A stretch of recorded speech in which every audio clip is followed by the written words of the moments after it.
بسم اللہ الرحمن الرحیم۔ ناظرین کرام، امام محترم نے اپنے خطبے کا آغاز السلام علیکم ورحمۃ اللہ وبرکاتہ سے شروع کیا اور خطبے کے الفاظ میں یہ بیان کیا کہ سب سے پہلے اللہ ذوالجلال کی تعریف،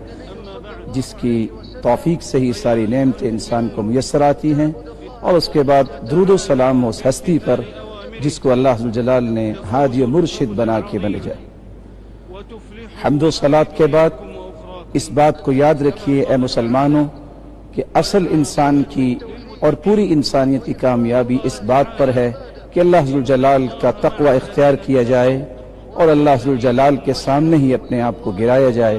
اور اسی کی اطاعت کو اپنی زندگی کا منہج بنایا جائے۔ اور اللہ ذوالجلال کا فرمان ہے کہ جو شخص انہ من یتقی ویصبر،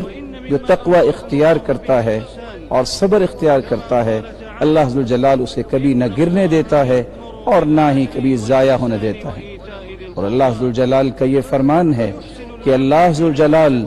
اس بات کا حکم دیتے ہیں کہ عدل کو قائم کرو اور نیکی کا حکم کرو اور وعظ و نصیحت جو اللہ کی طرف سے آگے اس کو قبول کیا جائے۔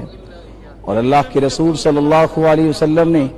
اسی تناظر میں یہ فرمایا تھا کہ اس اللہ کی عبادت اس کیفیت میں جا کے کرو کہ تم اللہ ذوالجلال کو دیکھ رہے ہو، اور اگر یہ کیفیت پیدا نہ ہو سکے تو یہ کیفیت تو ضرور ہونی چاہیے کہ تمہارا رب تمہیں دیکھ رہا ہے۔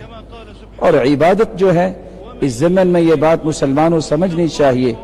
کہ اللہ ذوالجلال ہی ہر قسم کی عبادت کے لائق ہے، اور اللہ ذوالجلال کو ہی وحدہ لا شریک مانا جائے، اور اللہ ذوالجلال نے جو احکامات اپنے پیغمبر کے ذریعے پہنچائے ہیں اسی کو اپنی زندگی کا بہترین مشن سمجھا جائے۔ اور اللہ ذوالجلال نے یہ خوشخبری بھی سنائی ہے کہ جو لوگ اللہ ذوالجلال کی عبادت کرتے ہیں قیامت کے دن ان کو کوئی غم نہیں ہوگا، کوئی خوف نہیں ہوگا۔ اللہ ذوالجلال کا فرمان ہے وَقَضَى رَبُّكَ أَلَّا تَعْبُدُوا إِلَّا إِيَّاهُ، فیصلہ یہ ہے کہ صرف اللہ ذوالجلال کی عبادت کی جائے۔ اور اللہ ذوالجلال نے یہ بھی فرمایا کہ مسجدوں میں صرف اللہ ذوالجلال کی ہی عبادت کی جائے، اسے ہی پکارا جائے، کسی اور کو اس کے ساتھ شریک نہ کیا جائے۔ اور اللہ ذوالجلال کے اس فرمان سے یہ بات بھی سمجھ آتی ہے کہ توحید ہی انسان کی سب سے بڑی دنیا کے اندر بقا اور آخرت میں کامیابی کا ایک مظہر اور نوید ہے اور خوشخبری ہے۔ ہمیں اس بات سے سمجھ جانا چاہیے کہ اللہ ذوالجلال نے جتنے فرامین نازل کیے ہیں اس کا مقصد یہ ہے کہ جب بھی ہم عبادت کا کوئی بھی پہلو پیش کریں، وہ دعا ہو، وہ رکوع اور سجدہ ہو، وہ صرف اللہ ذوالجلال کے لیے ہی ہونی چاہیے۔ اور اللہ ذوالجلال نے یہ جو آیت اسی میدان کے اندر اتاری ہے اليوم اکملت لکم دینکم واتممت علیکم نعمتی، یہ بھی اس بات کا تقاضا کر رہی ہے کہ یہ نعمت اسلام جو اللہ ذوالجلال نے مکمل کی ہے اسے مکمل سمجھتے ہوئے زندگی کا سلوگن بنایا جائے۔ اور اللہ ذوالجلال نے اس لیے یہ بھی فرمایا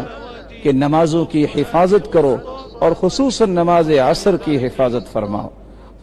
اور اللہ ذوالجلال نے یہ بھی فرمایا کہ جس طرح تمہیں نماز کی حفاظت کرنی ہے اسی طرح دل کی خوشی سے تمہیں اپنے مالوں کی زکوٰۃ دینی چاہیے تاکہ تمہارے مالوں میں برکت آ جائے اور وہ پاکیزہ آ جائے۔ اور اللہ ذوالجلال نے یہ بھی حکم فرمایا کہ جن روزوں کو اللہ نے فرض کیا ہے ان کو خوشی سے رکھو، جس کی زندگی میں یہ وقت آ جائے رمضان المبارک کا اسے روزے رکھنے چاہیے۔ وہاں اللہ ذوالجلال نے جہاں روزوں کا حکم دیا وہاں حج کے بارے میں بھی حکم دیا، جس کے پاس جسمانی طاقت ہے اور مالی طاقت ہے اسے حج کرنا چاہیے۔ اور اللہ ذوالجلال نے یہ بھی حکم دیا کہ اللہ ذوالجلال پر ایمان لانے کے ساتھ ساتھ فرشتوں پر بھی ایمان ہونا چاہیے، رسولوں پر بھی ایمان ہونا چاہیے، جتنی کتابیں نازل ہوئی ان پر بھی ایمان لانا چاہیے۔ اور اللہ ذوالجلال نے جو تقدیر لکھ دی ہے وہ ہمیں اچھی لگتی ہے یا بری، ہماری عقل کے مطابق ہر دو پر ایمان لانا اور اسے قبول کرنا ہی اصل ایمان ہے۔ اللہ ذوالجلال کے ان اوامر کے بعد کسی مومن کے لیے کیسے یہ جائز نہیں ہوگا، کیسے اس کے لیے مفر کی جگہ ہوگی کہ ان باتوں کو چھوڑ کے کسی اور راہ پہ چل کے کہے کہ کامیابی مل جائے گی؟ ایسا نہیں ہو سکتا۔ سب نعمتیں تو اللہ نے دی ہیں، یہ سب کی سب نعمتوں کو دینے کے بعد یہ موقع بھی اللہ نے دیا ہے کہ نعمتوں سے فائدہ لیا جائے۔ اللہ ذوالجلال نے مسخر کیا ہے زمین کی ساری نعمتوں کو، بلکہ فضاؤں کو مسخر کر دیا۔ اس لیے اللہ ذوالجلال کا فرمان ہے اسبغ علیکم نعمہ ظاہرۃ و باطنہ، ظاہری اور باطنی ہر نعمت اللہ نے انسان کے لیے بنائی ہے۔ اب انسان کی ذمہ داری ہے کہ نعمتوں کو استعمال کرنے کے بعد صرف اسی کی عبادت کریں۔ کس طرح اللہ ذو الجلال نے انسان کو بنایا، مٹی سے بنایا، اور پھر اس کی کتنی خوبصورت تخلیق فرمائی۔ اتنی بڑی نعمتوں کا یہ تقاضا یہ ہے کہ زیادہ سے زیادہ منعم کی طرف انسان کی توجہ ہو، جو نعمت دینے والا ہے۔ اللہ نے دل بنائے، کس طرح اللہ ذو الجلال نے عقل سے نوازا۔ اس دل میں اللہ کی محبت ہی پیدا ہونی چاہیے، اور اس عقل سے وہی فیصلہ کرنا چاہیے جس سے اللہ ذو الجلال راضی ہو جائے۔ اللہ ذو الجلال نے اس لیے اپنی مخلوق کی رشد و ہدایت کے لیے جس ہستی کو چنا ہے، محمد الرسول اللہ، جو پوری کائنات سے اعلیٰ تھے۔ اور اللہ بطور احسان یہ بیان کر رہے ہیں کہ میں نے تم پہ احسان کیا ہے کہ اس ہستی کو ہادی و مرشد بنا کے بھیجا، اور بطور آئین اور دستور قرآن مجید انہیں عطا کیا، جس کی روشنی میں انہوں نے امت کی تربیت فرمائی۔ اور اللہ ذو الجلال کا فرمان ہے کہ اللہ ہی وہ ذات ہے جس نے بہترین بات قرآن مجید جو ہے وہ نازل کی، جس کو سن کر جن کے دلوں میں تقویٰ ہوتا ہے، ان کے دل جو ہے وہ کس طرح اللہ کی یاد میں ابھرتے ہیں اور کس طرح اللہ ذو الجلال کی یاد میں تڑپتے ہیں۔ لیکن یہ یاد رہنا چاہیے یہ اللہ کی توفیق ہے جس کو ہدایت دے، اور جس کو توفیق مل جائے اس کو شکریہ ادا کرنا چاہیے۔ اور اللہ ذو الجلال کا فرمان ہے، اور انسان کو اللہ ذو الجلال نے اس قرآن مجید میں یہ حکم دیا ہے کہ اللہ ذو الجلال کی عبادت میں احسان کے پہلو کو ہمیشہ لازم پکڑے۔ اور قرآن کا حکم بھی یہ ہے وَأَحْسِن كَمَا أَحْسَنَ اللَّهُ إِلَيْكَ، جس طرح اللہ نے تمہارے ساتھ احسان کیا ہے تمہیں بھی احسان کرنا چاہیے، اور کبھی بھی فساد کی طرف نہیں جانا چاہیے، اور کبھی بھی بگاڑ کی طرف نہیں جانا چاہیے۔ اللہ تعالیٰ نے اسی طرح والدین کے ساتھ احسان کرنے کا حکم دیا ہے، رشتہ داروں کے ساتھ احسان کرنے کا حکم دیا ہے، پڑوسیوں کے ساتھ احسان کرنے کا حکم دیا ہے، اپنے اہل و عیال کے ساتھ احسان کرنے کا حکم دیا ہے، اور اپنے نوکروں اور اپنے غلاموں کے ساتھ احسان کرنے کا حکم دیا ہے۔ اور احسان میں سے یہ بات بھی ہے کہ اپنی اولاد کی خوبصورت تربیت کی جائے، اور ان کو آپس میں جوڑے رکھنا اور اجتماعیت کا سبق دینے کے لیے ہمیشہ کوشاں رہنا۔ اور احسان کے پہلوؤں میں سے ایک پہلو یہ بھی ہے کہ اپنی بیوی کے ساتھ اچھا سلوک کیا جائے، اس کے معاملات کا خیال کیا جائے، اس کے ساتھ معروف طریقے سے معاشرت کی جائے، یا تو اسے اچھے طریقے سے بسایا جائے یا پھر احسان کر کے اسے فارغ کیا جائے۔ اور ساتھ یہ بھی فرمایا اگر تم احسان کرو گے اور اللہ کا خوف کھاؤ گے تو یہی تمہارے لیے بہتر ہے۔ اور اللہ ذو الجلال نے اس بات کا بھی حکم دیا کہ یتیموں کے ساتھ بھی احسان کرو اور مسکینوں کے ساتھ بھی احسان کرو۔ اور شریعت نے اس بات کا بھی حکم دیا ہے کہ وہ لوگ جو آپ کی متحدی میں کام کرتے ہیں ان کے ساتھ بھی احسان کریں اور ان کے رزق کا خیال کریں، اور جن جن شروط کے ساتھ تم نے ان کو اپنے پاس رکھا ہے ان شروط کے مطابق ان کے حقوق کو بر وقت ادا کرو، اور اپنے کیے ہوئے وعدوں کو پورے کرو، اور ان کی خدمت میں اور ان کے معاملات میں کوئی کمی نہ کرو۔ اور قرآن کا حکم بھی یہ ہے کہ جو تم عہد و پیمان کر رکھے ہیں ان کو پورا کرو۔ رسول اللہ صلی اللہ علیہ وسلم نے فرمایا تھا یہ تمہارے بھائی ہیں، اللہ تعالیٰ نے تمہارے ہاتھوں میں ان کو رکھا ہے، اس لیے ان پہ کوئی مشقتیں نہ ڈالنا، اگر کوئی مشکل کام کہہ بھی دو تو پھر ان کی مدد کرو۔ لیکن ساتھ یہ بھی فرمایا کہ پسینہ خشک ہونے سے پہلے جیسے حدیث میں آتا ہے ان کے حقوق ادا کرو۔ اور رسول اللہ صلی اللہ علیہ وسلم نے اس بات کا بھی خیال رکھا ہے کہ جہاں ان کو ذمہ داری دو وہاں ان کی عزت کا خیال کرو، ان کے جان کی حفاظت کرو، لیکن ان کو کبھی بھی اللہ کی معصیت کا حکم نہ دو۔ ان کے حقوق کے خیال رکھنے کا معنی یہی ہے کہ ان کو اللہ کی عبادت میں لگاؤ، ان کو ذمہ داری دو، نگرانی ضرور کرو، لیکن ان کو برائی کا حکم نہ کرو، اور ان کو ہمیشہ اس بات سے روکے رکھو کہ وہ کسی فساد میں جائیں یا معاشرے کے بگاڑ کا حصہ بنیں۔ رسول اللہ صلی اللہ علیہ وسلم کا فرمان ہے اللہ ذو الجلال نے ہر چیز پر احسان رکھا ہے، جب تم قتل بھی کرو تو اچھے انداز سے، جب جانور کو بھی ذبح کرو تو تم احسان کرو، اور احسان کا طریقہ یہ ہے کہ اپنی چھری کو تیز کر لو، اور جس کو ذبح کر رہے اس کو آرام دو، سکون دو۔ اور رسول اللہ صلی اللہ علیہ وسلم نے تو فرمایا تھا ہر جاندار چیز جو ہے اس میں اجر ہے کہ جب اللہ ذوالجلال کے سامنے تم پیش کرتے ہو۔ اور رسول اللہ صلی اللہ علیہ وسلم نے یہ بھی فرمایا کسی قسم کے ان معاملات کو کرتے ہوئے افساد اور فساد کی طرف نہ جائے۔ اگر کسی کھیتی باڑی کو کوئی ناجائز طریقے سے ضائع کرتا ہے، تلف کرتا ہے، یہ فساد ہے۔ کسی جانور کو بغیر کسی مقصد کے قتل کرتا ہے، یہ بھی فساد ہے۔ اللہ عز و جلال نے اس لیے اس طرح کا حکم یہ بھی فرمایا کہ تم یتیموں اور اسی طرح مسکینوں اور قیدیوں کو کھانا کھلایا کرو۔ اور قرآن یہ کہتا ہے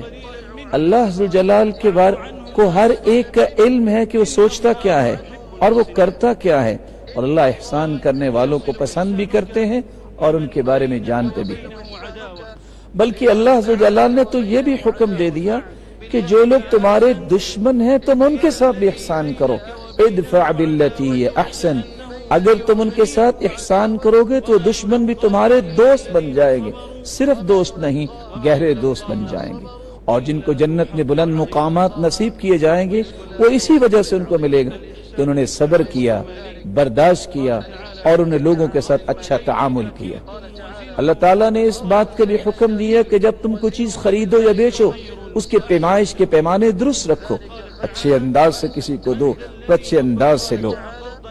اللہ تعالیٰ نے اس کے ساتھ اس بات کا حکم دیا کہ کون ہے اللہ کو قرض دینے والا، جو انفاق فی سبیل اللہ کرتا ہے، اللہ کی راہ میں خرچ کرتا ہے، یہ اللہ کو قرض دینا ہے، اور اللہ کسی کا قرض نہیں رکھتا۔ اللہ ذوالجلال نے اس بات کا بھی حکم دیا ہے لوگوں کے ساتھ جب بھی بات کرو انتہائی خوبصورت بات کرو۔ اور اللہ ذوالجلال نے ایک دوسری جگہ فرمایا کہ میرے بندوں سے جب بھی بات کرو انتہائی خوبصورت انداز سے۔ یہ تو شیطان ہے جو تمہارے درمیان کسی قسم کے اختلاف پیدا کرتا ہے، اور وہ تو ہے ہی تمہارا دشمن، اس لیے اس سے ہمیشہ بچتے رہو۔ اور اللہ ذوالجلال نے اس بات میں یہ حکم دیا ہے کہ ہر وہ اچھا پہلو جو مسلمانوں کے درمیان گفتگو میں معاملات میں کیے جا سکتا ہے اس کو اختیار کیا جائے۔ اور آپ جب دین کی دعوت دیتے ہیں تو حکمت کے ساتھ دعوت دیں، اچھی واز کے ساتھ دعوت دیں، اور اگر دلائل کا تبادلہ کرنا بھی پڑتا ہے تو خوبصورت انداز سے تبادلہ کریں، لڑائی نہ ہو۔ رسول اللہ صلی اللہ علیہ وسلم نے یہ بھی فرمایا کہ حسن اخلاق یہ سب سے بڑی نعمت ہے، اور اللہ ذوالجلال کا یہ فرمان ہے کہ جب تمہیں کوئی سلام کہتا ہے تو یا تو اس سے اچھا جواب دو، اگر اچھا جواب نہیں دے پاتے تو کم از کم اس طرح کا اچھا کلمہ ضرور بولو جو اس نے آپ کو سلام کہتے ہوئے استعمال کیا ہے۔ اللہ ذوالجلال نے اس طرح یہ بھی فرمایا کہ تمہیں صبر کرنا چاہیے، اور جو صبر کرتا ہے اللہ ان کے اجر کو کبھی نہیں ضائع کرتا، کیونکہ وہ احسان کرنے والے اور احسان والوں کو اللہ ضائع نہیں کرتے۔ اللہ ذوالجلال کا فرمان ہے کہ ان لوگوں کو خوشخبری دے دو جو بات کو اچھے طریقے سے سنتے بھی ہیں وَيَتَّبِعُونَ، اور پھر اس کی اتباع بھی کرتے ہیں، اور یہی لوگ تو وہ عقل والے ہیں جو اللہ کے پسندیدہ بندے ہیں۔ اور اللہ ذوالجلال نے اس بات کا حکم دیا ہے یہ وہ میدان ہے عدل کا، نیکی کا، مسابقت کا میدان ہے، جو بھی اس میدان میں آگے نکلتا ہے وہ اللہ کا زیادہ سے زیادہ تقرب حاصل کرتا ہے، اللہ کا محبوب بنتا ہے، اور کمی کوتاہیوں کو اللہ ذوالجلال معاف کرنے والے ہیں۔ اور اللہ ذوالجلال نے یہ بھی فرمایا کہ اللہ نے 6 دنوں میں زمین و آسمان کو بنایا اور 7ویں دن اللہ مستوی علی العرش ہوئے۔ اللہ ذوالجلال نے قرآن مجید میں یہ بھی فرمایا کہ لوگ شاید سمجھتے ہیں کہ قیامت کو اٹھائے نہیں جائیں گے، نہیں، قیامت کا دن آنے والا ہے اور سب کو اللہ کے سامنے پیش ہونا ہے۔ اور اللہ ذوالجلال نے یہ زندگی جو دی ہے یہ ایک آزمائش کا گھر ہے، دیکھنا یہ ہے کون اچھا عمل کرتا ہے، کون برا عمل کرتا ہے، اور ہر ایک نے اپنے عمل کا نتیجہ ہی لینا ہے۔ اللہ ذوالجلال نے اس بات کا حکم جو دیا احسان کا، اللہ ذوالجلال دیکھنا چاہتے ہیں کہ اس خوبصورت رویے کو اختیار کون کرنے والا ہے۔ اللہ ذوالجلال کا فرمان ہے اگر احسان کرو گے تو تم اپنے لیے ہی یہ نیکی آگے بھجوا رہے ہو، اس کا بدلہ تمہیں ہی ملنا ہے۔ اور یاد رہنا چاہیے وَإِنْ أَسَأْتُمْ فَلَهَا، اور اگر تم نے برائی کی تو یہ برا بدلہ بھی تمہیں ہی ملے گا۔ اللہ ذوالجلال کا فرمان ہے، اللہ ذوالجلال احسان کرنے والوں کے ہمیشہ ساتھ ہیں۔ اور اللہ ذوالجلال نے محسنین کو اس لیے بشارت سے نوازا ہے، اور یہ بھی فرمایا کہ ان رحمت اللہ قریب من المحسنین، اللہ کی رحمت احسان کرنے والوں کے بہت قریب ہے، اور اللہ ایسے احسان کرنے والوں کو کبھی بھی ضائع نہیں کرتے۔ وَيَجْزِيَ الَّذِينَ أَحْسَنُوا بِالْحُسْنَى، اللہ ذوالجلال ان کو قیامت کے دن اس احسان کے بدلے اپنے دیدار سے بھی نوازیں گے، اور یہ وہ ہستیاں ہیں جن کو قیامت کے دن کوئی خوف نہیں ہوگا، یہی تو وہ جنتی ہیں جو ہمیشہ ہمیشہ جنت میں رہنے والے ہیں۔ اللہ ذوالجلال کا یہ بھی فرمان ہے، محسنین پر تو کوئی ایسی قدغن نہیں ہے، کیونکہ اللہ نے ان کو وصف یہ دے دیا ہے کہ وہ احسان کرنے والے ہیں۔ اللہ ذوالجلال کا یہ بھی فرمان ہے، الذین احسنوا فی ہذہ الدنیا حسنہ، جس نے دنیا میں احسان کیا اس کو اچھا بدلہ دنیا میں بھی اللہ عطا کرتے ہیں، اور آخرت میں تو اللہ نے ان کے لیے اچھا بدلہ محفوظ کر رکھا ہے۔ اور اللہ ذوالجلال کا یہ فرمان ہے کہ جو متقین ہیں، اللہ ذوالجلال کہ تقوی اختیار کرنے والے چونکہ احسان کرنے والے ہیں، اللہ ان کو کبھی ضائع نہیں کریں گے۔ ضائع کیا جو کچھ یہ چاہیں گے اللہ اسی کو ہی اللہ قیامت کے دن عطا کر دیں گے۔ اللہ ذوالجلال کا یہ فرمان ہے، میرے محبوب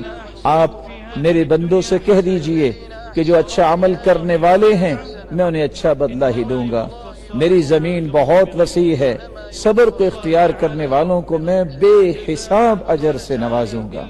اور اللہ ذوالجلال کا فرمان ہے کہ جو احسان کرنے والا اس کا بدلہ بھی احسان ہی ہوگا۔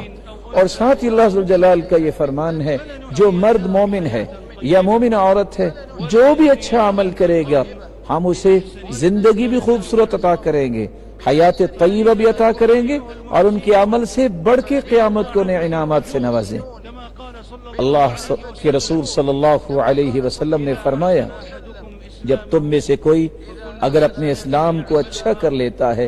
تو جو بھی عمل کرتا ہے نیکی ایک کرتا ہے تو اللہ اس کے 10 گنا نہیں 700 گنا نیکیاں لکھ دیتے ہیں۔ اور اللہ کے رسول صلی اللہ علیہ وسلم نے فرمایا، نیکی انسان ایک کرتا ہے میں اسے 10 گنا عطا کرتا ہوں۔ اور یہ سب سے بڑا احسان ہے اللہ تعالیٰ کا احسان کرنے والوں کے لیے کہ اللہ ان کے لیے ہمیشہ توبہ کے دروازے کھولے رکھتے ہیں، اور جب بھی وہ توبہ کرتے ہیں ان کے گناہوں کو ساتھ ساتھ معاف کرتے رہتے ہیں، اور صرف ان کے گناہوں کو معاف نہیں کرتے، ان کے گناہوں کو نیکیوں میں تبدیل کرتے رہتے ہیں۔ اور اللہ ذوالجلال نے اس لیے فرمایا کہ ان الحسنات یذہبن السیئات، نیکیاں برائیوں کو ختم کر دیتی ہیں۔ اور اللہ ذوالجلال نے اس لیے قرآن مجید میں فرمایا، ایسا کام کرنے والے اللہ کے ہاں بڑا ہی تقرب حاصل کرنے والے۔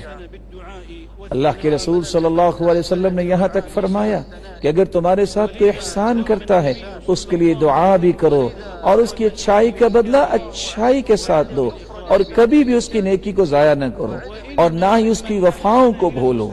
رسول اللہ صلی اللہ علیہ وآلہ وسلم نے یہ بھی فرمایا کہ جو شخص کسی کے ساتھ احسان کرتا ہے، ان احسان کرنے والوں میں آج دیکھیں اللہ تعالیٰ نے ایسے لوگوں کو بھی توفیق دی جن لوگوں میں خادم الحرمین الشریفین ہیں اور ان کے نائب ہیں، کہ کس اچھے طریقے سے انہوں نے حاجیوں کی خدمت اور ان کے ساتھ احسان کرنے کا اپنا مشن بنایا، اور ان کی حفاظت کے لیے کس طرح خوبصورت انتظامات کیے، اور کس طرح ان کے ساتھ احسان کرنے والوں کی تشجیع کی اور ان کا اہتمام کیا، اور حج کے موسم میں ان اہتمامات کے ذریعے احسان کے اس پہلو کو اجاگر کیا، اور کس طرح اللہ ذوالجلال کے اس حکم حج کو قائم کرنے کے لیے انہوں نے کس طرح خوبصورت اہتمامات کو اپنے لیے ایک سلوگن بنایا،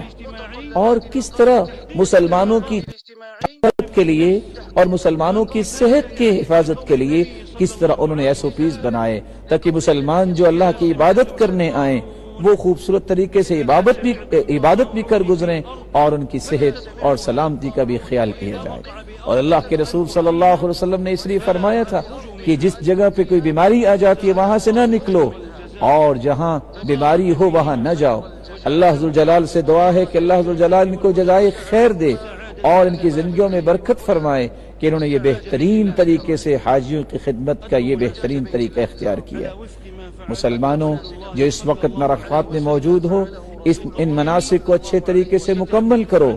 حج مکمل کرو۔ خود اللہ کے رسول نے بھی یہی حکم دیا تھا کہ آؤ مجھ سے حج کے طریقے سیکھ لو، اور اللہ کا بھی یہ فرمان ہے کہ حج عمرے کو مکمل کرو۔ اور کتنا انسان وہ سعادت مند ہے کہ وہ تمام حج کے طریقوں کو انتہائی احسن انداز سے مکمل کرتا ہے۔ اور دعا بھی کیجئے اپنے لیے، اپنے اہل و عیال کے لیے، اور خادم الحرمین شریفین کے لیے۔ اور آپ اس جگہ ہیں جس دن کے بارے میں رسول اللہ صلی اللہ علیہ وسلم نے فرمایا تھا کہ یہ وہ مبارک دن ہے جس دن سب سے زیادہ اللہ جہنم سے لوگوں کو آزاد کرتے ہیں۔ اے اللہ اپنے مومن بندوں پر احسان فرما، اے اللہ ان کو اس بات کی توفیق دے وہ بھی احسان کرنے والے بنے، اور آپس میں بھی احسان کرنے والے بنے، اور ان کے کلمے کو اللہ ایک جگہ پہ متفق کر دے، ان کے اندر اتحاد اور اتفاق کو پیدا فرما۔ رسول اللہ صلی اللہ علیہ وسلم تشریف لائے، اور آپ صلی اللہ علیہ وسلم نے خطبہ دیا تھا، اور خطبے کے بعد بلال نے اذان دی تھی، اور 2 رکعتیں اللہ کے رسول نے پڑھائیں، پھر اس کے بعد عصر کی 2 رکعتیں پڑھائیں، پھر آپ اللہ عز و جلال کے سامنے ابتہال اور دعاؤں کے لیے کھڑے ہوئے، اور اس وقت تک آپ دعاؤں میں لگے رہے جب تک کہ مغرب کا وقت نہ ہو گیا۔ پھر وہاں سے مزدلفہ روانہ ہوئے، اور آپ یہ کہتے جا رہے تھے ذرا سکون سے چلیے، ذرا سکون سے چلیے۔ مزدلفہ پہنچ کر رسول اللہ صلی اللہ علیہ وسلم نے مغرب اور عشاء کی نماز جمع کر کے پڑھی، مغرب کی 3 رکعتیں اور عشاء کی 2 رکعتیں، 1 اذان 2 اقامتوں کے ساتھ پڑھی۔ پھر آپ صلی اللہ علیہ وسلم نے صبح تک وہاں آرام کیا، اور صبح کی نماز پڑھنے کے بعد جب معمولی سی روشنی ہوگی پھر آپ مینا کی طرف گئے، اور آپ نے کنکریاں ماری، اور آپ نے پھر اپنی قربانی کی۔ رسول اللہ صلی اللہ علیہ وسلم نے پھر طواف کیا، پھر ایام تشریق اللہ کے رسول صلی اللہ علیہ وسلم نے مینا میں گزارے، اور آپ زوال کے بعد تینوں جمرات کو یکے بعد دیگرے 7 کنکریاں ماری، اور آپ نے اس بات کی اجازت ان لوگوں کو دی جو لوگ حاجیوں کو پانی پلانے والے تھے، یہ جانوروں کی چرواہے تھے، ان کو اجازت بھی دی تھی۔ اور اللہ عز و جلال کا حکم یہ ہے کہ ان دنوں میں کثرت سے اللہ کا ذکر کیجیے، اور اللہ عز و جلال سے دعا ہے کہ اللہ دنیا میں بھی ہمیں اچھائی عطا فرمائے، اور آخرت میں بھی اللہ تعالیٰ اچھائیاں نصیب فرمائے۔ اور اللہ عز و جلال کا فرمان ہے، کتنے لوگ یہ دعائیں مانگتے ہیں، ربنا آتنا فی الدنیا حسنہ وفی الآخرۃ حسنہ۔ اور یہ اللہ کے رسول صلی اللہ علیہ وسلم کی سنت ہے کہ ایام تشریق مینا میں گزارے جائے۔ بہتر تو یہ ہے کہ 13 ذی الحجہ تک یہاں رہے، لیکن اگر 2 دن جلدی کرتا ہے، 11-12 دن کنکریاں مار کے چلا جاتا ہے، تو اس کے لیے بھی گنجائش ہے۔ اللہ عز و جلال سے دعا ہے اللہ عز و جلال ہمیں نیک اعمال کی توفیق عطا فرمائے۔ اور امام محترم نے یہاں اپنی پہلا خطبہ اس کو